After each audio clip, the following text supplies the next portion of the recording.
चला मित्रांनो, आज आपण 10वीच्या इतिहासाचा एक महत्वाचा धडा बघणार आहोत.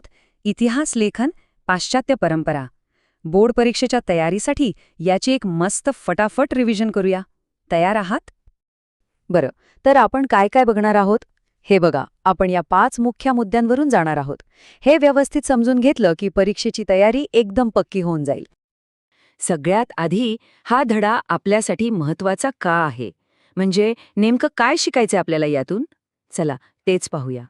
तर बघा, या धड्याचा मेन पॉइंट काय आहे तो हा आहे की इतिहास लिहिण्याची आजची जी पद्धत आहे ना, ती कशी विकसित झाली. म्हणजे पूर्वीच्या साध्या गोष्टी, कहाण्यांमधून आजची ही पुराव्यावर आधारित अगदी सायंटिफिक पद्धत कशी तयार झाली, हा सगळा प्रवास आपल्याला या धड्यातून समजून घ्यायचा आहे. चला तर मग आता या धड्यातला जो सगळ्यात महत्वाचा शब्द आहे ती संकल्पना समजून घेऊया. इतिहास लेखन म्हणजे नेमकं काय असतं हे? एकदम सोप्या शब्दात सांगतो. इतिहास लेखन म्हणजे फक्त काय झालं हे सांगणं नाही, अजिबात नाही. तर जे काही घडलं ते आपण कोणत्या आधारावर कसे लिहितो याचा जो अभ्यास आहे ना, त्याला म्हणतात इतिहास लेखन. हे सगळं ठीक आहे, पण मग एक प्रश्न मनात येतोच की इतिहासकार लोक हे सगळं रिसर्च करतात तरी कसं? काय पद्धत वापरतात ते? तर त्यासाठी ना इतिहासकार एक खास अगदी वैज्ञानिक पद्धत वापरतात. असं काही मनात आलं आणि लिहिलं असं चालत नाही. आधी योग्य प्रश्न तयार करायचे, मग माहिती गोळा करायची, तिची चिकित्सा करायची, असे अनेक महत्त्वाचे टप्पे यात असतात. ही एक पूर्णपणे शिस्तबद्ध प्रक्रिया आहे. आता आपण येऊया या धड्यातल्या सगळ्यात महत्वाच्या भागाकडे, ज्यावर परीक्षेत प्रश्न हमखास येतो.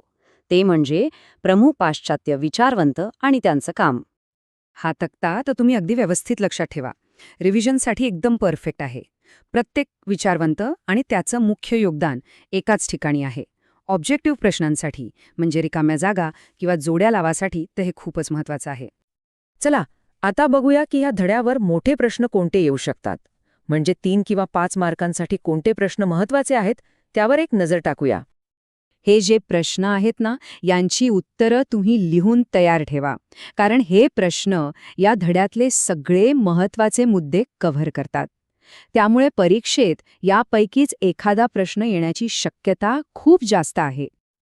आणि शेवटी या धड्यावरच्या प्रश्नांमध्ये चांगले मार्क मिळवण्यासाठी एक स्पेशल टिप देतो. ही गोष्ट लक्षातच ठेवा. बघा, उत्तर लिहिताना फक्त फॅक्ट्स किंवा मुद्दे लिहू नका. नुसती माहिती नका देऊ. त्याऐवजी तो विचारवंत, त्याची आयडिया आणि त्या आयडियाचा इतिहास लिहिण्यावर काय परिणाम झाला, हे सगळं एकमेकांशी जोडा. जेव्हा तुम्ही हे का आणि कसं झालं हे सांगाल ना, तेव्हा परीक्षकाला कळेल की तुम्हाला धडा खरंच समजला आहे. तर मित्रांनो, इथे आपली या धड्याची फटाफट रिव्हिजन पूर्ण झाली आहे. जाता जाता फक्त एक विचार. ह्या सगळ्या पाश्चात्य विचारवंतांपैकी तुम्हाला काय वाटतं, कोणाच्या विचाराने आजच्या आपल्या जगावर सगळ्यात जास्त प्रभाव टाकला असेल? जरा विचार करून बघा. याने तुम्हाला हे सगळं अजून चांगलं लक्षात राहील. परीक्षेसाठी तुम्हा सगळ्यांना खूप खूप शुभेच्छा.